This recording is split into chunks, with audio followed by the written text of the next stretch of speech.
Muito que bem, olha só quem está chegando aqui no seu YouTube, no seu Instagram. Um videozinho resumo com a Ford Maverick, fiquei com ela por uma semana. Resolvi gravar esse vídeo de celular mesmo, porque o tempo ruge e a Sapucaí é grande, como diria o grande Giovanni Improta. É o seguinte, vamos direto ao ponto então. Essa aqui é uma Ford Maverick FX4 Lariat, aliás, Lariat FX4, né? A única versão atualmente vendida ainda no Brasil, lembrando que já está chegando a Maverick híbrida, mas essa aqui utiliza motor 2.0 Turbo EcoBoost a gasolina com 253 cavalos e coisa ali de 39, 38 kgfm de torque, 380 Nm. Bom, então vamos lá. Aqui na dianteira você tem faróis de LED, né? Aqui tanto facho alto como baixo, porém aqui também a luz de rodagem diurna em LED, mas aqui a luz de seta é na halógena mesmo. Esse pacote FX4 adiciona alguns adereços off-road, né, como esses ganchos aqui para reboque, essa base do para-choque preta aqui escurecida, mas um fato curioso já é que a Maverick é um carro um pouquinho baixo, né, em relação a outras picapes. Então você tem esses lips aerodinâmicos aqui que já estão um pouquinho gastos já, de raspar em valetas e lombadas, né? Coisa que algumas picapes, especialmente, lógico, as diesel, raramente você aconteceria isso no seu dia a dia. Aqui na lateral a gente tem um design bem caixotinho, né? São 3 volumes muito bem definidos, capô, cabine e caçamba. E uma coisa curiosa é como esse para-brisas aqui da Maverick ele é um tanto quanto inclinado, né? Então ele remete bem ao design que a gente tinha em picapes dos anos 90, aí se você lembrar da Ranger dos anos 90, da S10 também, é muito parecido as proporções, né? Então essas picapes cresceram e deram espaço para uma categoria um pouco abaixo, que seria o caso dela, a Toro também, embora a Toro seja um pouquinho menor. Aqui a gente tem um carro de mais de 5 metros de comprimento, um excelente entre-eixos também. E aqui a gente tem um ponto que confesso que exigiu certa adaptação, que é esse retrovisor, que eu achei um pouquinho pequeno demais.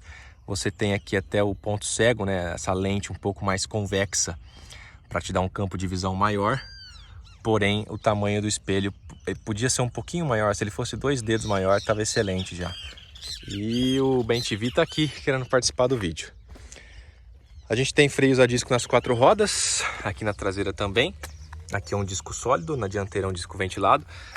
Vem equipado com esses pneus all-terrain aqui da Pirelli, o Scorpion.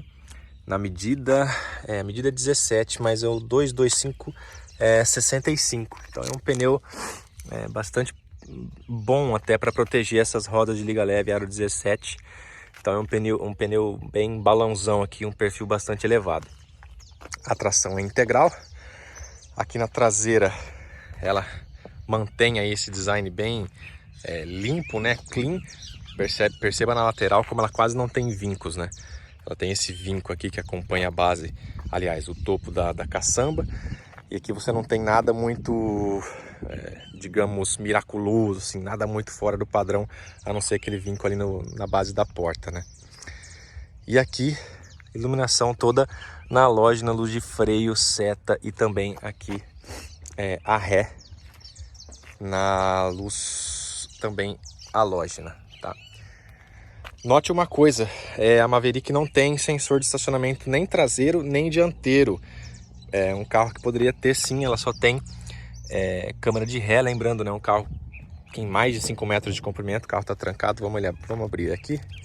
A chave não tem partida remota também, é um dos aspectos que a gente vai falar já já. Eu achei que a Maverick podia ser um pouquinho mais completa de itens de série. Mas a caçamba é boa, tem um bom acesso aqui, não é tão alto. Aqui também um bom volume, a capacidade de carga, lógico, não é tão exuberante assim, se não me engano está na casa dos 600 quilos, lembrando que é um carro a gasolina e não um carro a diesel, portanto, claro, ele tem tração integral, mas não é capaz, homologado para levar 1 tonelada, certo? E aí aqui, a partida keyless, certo? A chave está aqui no meu bolso.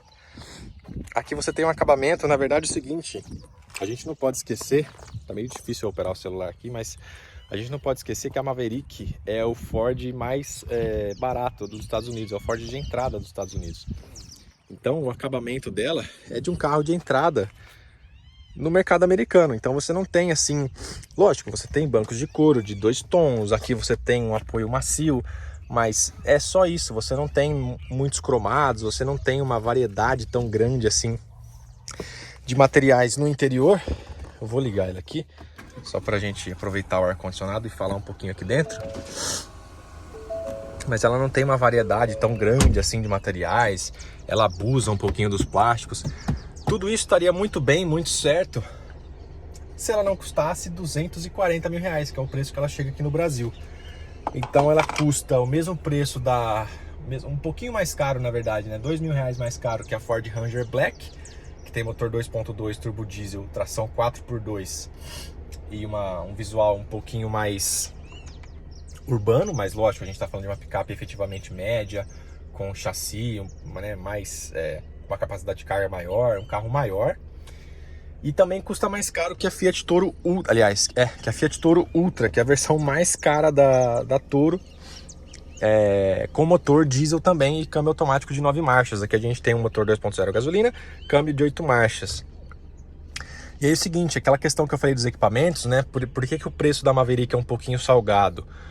Porque aí, por exemplo, a gente falou, né? 240 mil reais, mesmo preço da Ranger Black e coisa de 12 mil, se não me engano, 12 mil reais, né? Se não me engano, a Toro Ultra tá na faixa dos 222. A Toro Ultra custa mais barato, se não me engano, é 222 mil. Mas, por exemplo, na Toro Ultra a gente tem uma tela central multimídia de 10 polegadas. Essa aqui é uma tela de 8. Na Toro Ultra a gente tem um assistente o alerta de mudança de faixa. Aqui não, aqui a gente só tem a frenagem automática de emergência com detecção de pedestre, coisa que a Toro Ultra também tem. O retrovisor, por exemplo, não é fotocrômico, ele é aqui na linguetinha mesmo, eletrocrômico, aliás, né? É aqui na moda antiga mesmo. Não temos sensor de estacionamento, nem dianteiro nem traseiro, a Toro oferece. Os bancos podiam ter ventilação, por exemplo, coisa que as versões mais caras da Ranger oferece. O ar-condicionado é dual zone, beleza. Aqui a gente tem o seletor de modos de condução, ó, normal, para rebocar, escorregadio, lama, terra, areia e volta para o normal. Então, como eu falei, a central multimídia é um pouquinho pequena e aí gera certa estranheza aqui, ó, esse fato dela não ser integrada aqui, né, ter esse vão aqui. Que mais que eu me dei por falta? Bom, basicamente... sabe uma coisa que eu me dei muito falta? Um alertinha de ponto cego. Coisa que até um Chevrolet Onix aí dos seus 115 mil reais oferece. Porque a Maverick é um carro grande, o retrovisor é um tanto pequeno. E realmente, no trânsito, no dia a dia, você por vezes, você é surpreendido com alguns carros no seu ponto cego. Então poderia ter um alertinha de ponto cego, por exemplo, né? Lembrando que esse carro ainda é ano modelo 2022, vamos ver se o modelo 2023 trará atualizações aí na lista de equipamentos. Aqui um computador de bordo bastante completo até, então a gente tem a lista de consumo, indicação de pressão dos pneus, aqui é o sistema ilustra a tração do carro, né? Qual roda está tracionando, qual eixo está recebendo mais tração, lembrando que a tração é all-wheel drive sob demanda. Aqui telefone, áudio, selecionar telas, configuração da tela, configurações, então você tem o veículo, vamos aqui nas configurações do veículo, ó. Luzes, travas, partida remota, o que é isso? Climatização automática, duração 15 minutos. Engraçado, ele falou que tem... a partida remota, na verdade, se não me engano, ela só funciona pelo aplicativo Ford Pass. Aqui na chave não é possível dar... Não tem botão para partida remota. Vamos ver aqui atrás. O farol alto não tem comutação automática, por exemplo, coisa que a Toro Ultra oferece também, outra coisa que eu notei. Aqui, ó, no banco a gente tem 7 airbags, isso é muito bom. Airbags laterais, frontais obrigatórios, laterais, de cortina e de joelho ali. O espaço é bom até para uma picape. E uma coisa que eu notei agora com o lançamento da Montana, por exemplo, é que a Montana, além de muito apertada aqui no banco de trás, a Montana ela é muito aqui, ó, o encosto. Aqui não, aqui você tem um encosto numa inclinação boa. Eu achei a Maverick, para uma picape desse porte, E para uma picape de maneira geral, se a gente levar todas em consideração, até a estrada e até as maiores também, as médias, eu achei ela bastante gentil com o passageiro aqui no banco de trás, bastante confortável. A altura é boa, o espaço para as pernas é razoável, a movimentação de pés aqui também é boa. E a largura do carro, né? A Maverick também é um carro largo, um parâmetro legal você esticar o braço e ver quanto que falta, ou até mesmo você consegue encostar na lateral. E aqui falta bastante para eu conseguir encostar a minha mão na outra porta.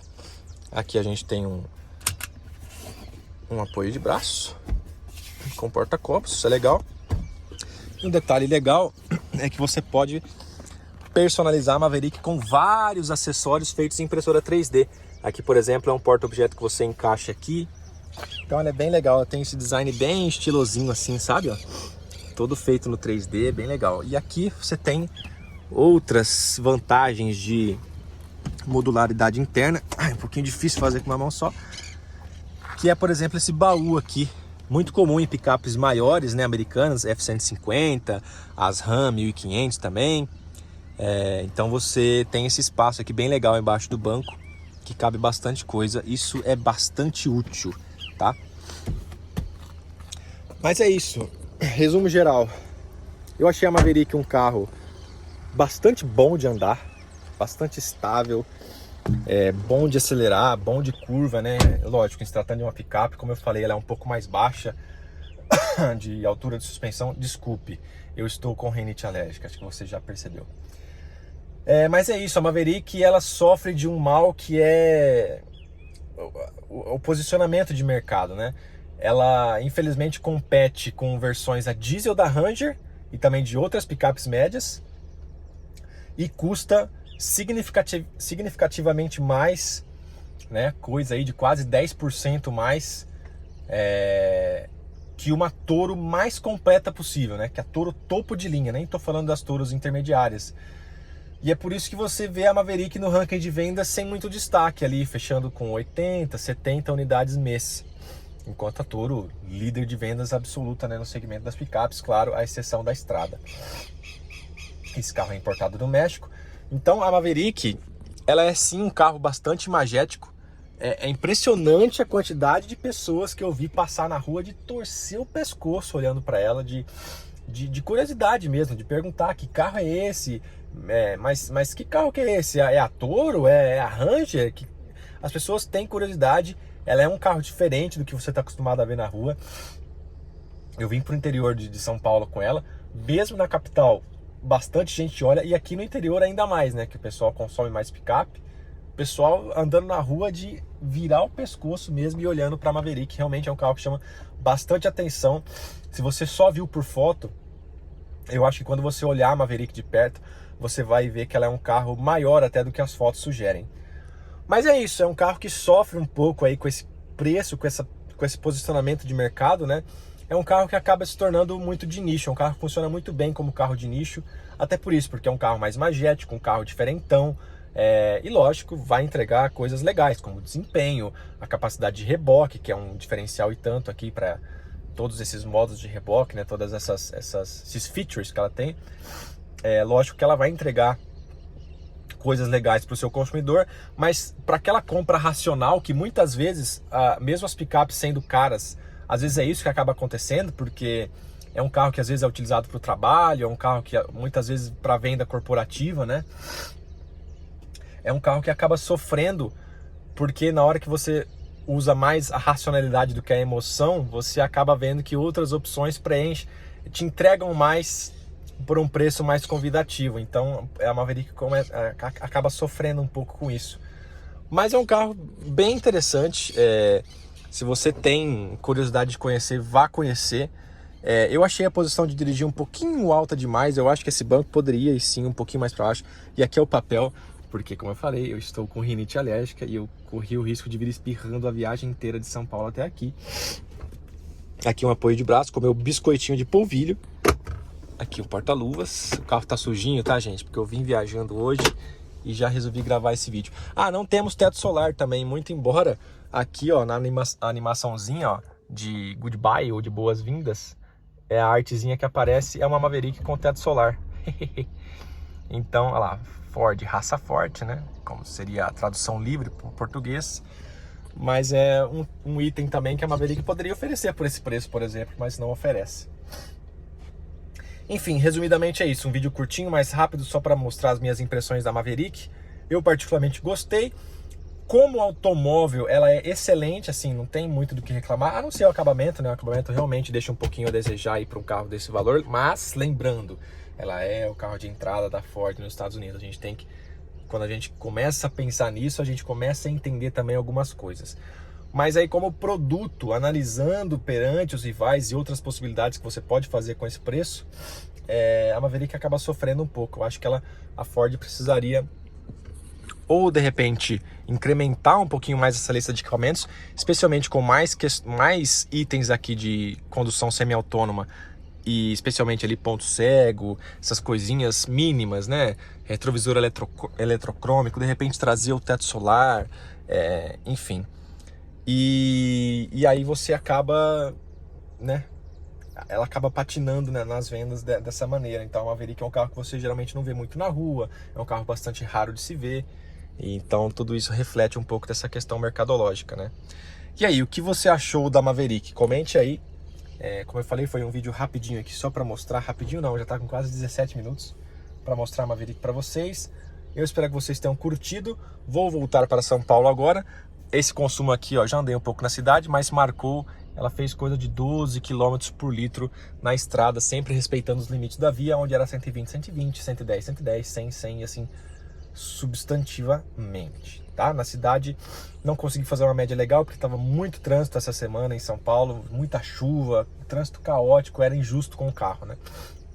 Acabou marcando coisa de 6,2 km por litro, mas é um consumo completamente em congestionamento, embora ela tenha start-stop, por exemplo, um start-stop bastante eficiente, diga-se de passagem, para tentar economizar combustível.